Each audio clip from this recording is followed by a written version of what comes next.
I am Sarah King with Sarah King Creates. This is Colby Jack. And I wanted to share with you my process of recreating the wall behind me. So I like to play around with home decor, and I have a lot of art, as you might imagine.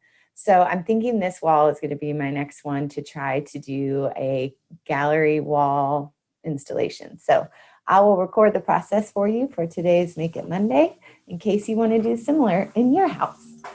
My first step was to gather the artwork that I'd like to put on the wall, and I tried several different arrangements until I felt like I had a good pattern for what I wanted. And what I wanted was kind of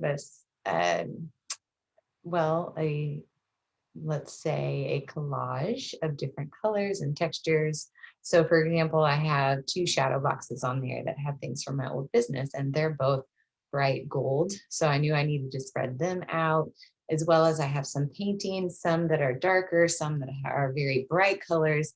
So I needed to kind of, mix around. Now you could choose if you wanted all bright, all dark, or sort of more of an ombre type layout.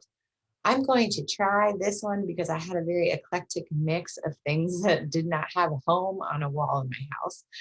We'll see how it goes. If I decide I don't like it later, I can always change it. But I also chose not to just use rectangular or square items.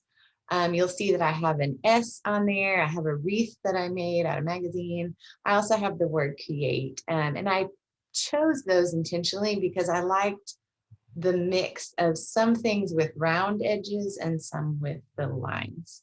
So for me, this is an eclectic mix, and so therefore I didn't want anything to feel too uniform to where then all of a sudden something would stick out. So I tried to make it cohesive for this particular compilation.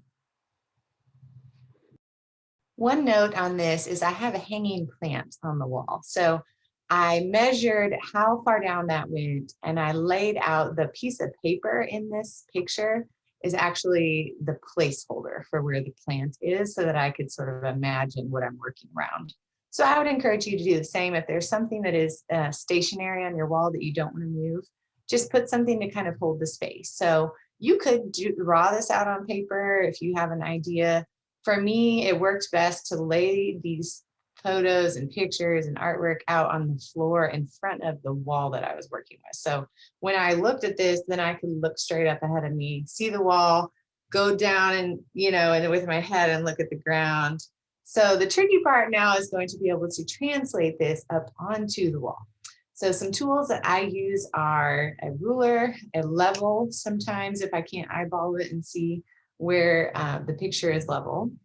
Also, you could use painter's tape or Post-it notes to kind of hold the space for the corners or help you measure as you go. And then I'm going to use a combination of nails, tacks, and picture hanging materials to actually hang them up. I made mine so that the top edge is going to be flush with the ceiling, or as close to it as I can get and still hang the items. So I'm going to start with the top and work my way down.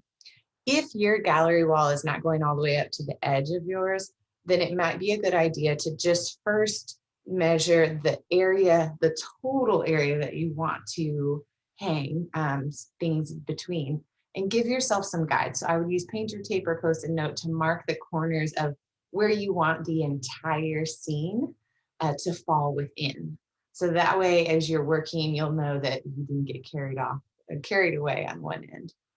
Also, a note is that my items in this, hardly anything weighs very much because a lot of it is canvas that I painted or lightweight kind of document frames. And nothing really weighs a ton. Probably the heaviest things are the 2 shadow boxes. So if possible, I'm going to try to put those on studs. So another tool for you, if you have drywall walls like I do, is to have a stud finder so that you can see where the wooden studs are. My stud finder is not incredibly accurate, so a lot of times I just end up measuring from the door frame where I know there's a stud, and I kind of measure over or knock on the wall to see if I can hear a difference between what it sounds like with a little hollow wall behind it or where if I knock there, it doesn't feel at all like there's, or sound like there's any hollow material behind it. So those are some tips as we go.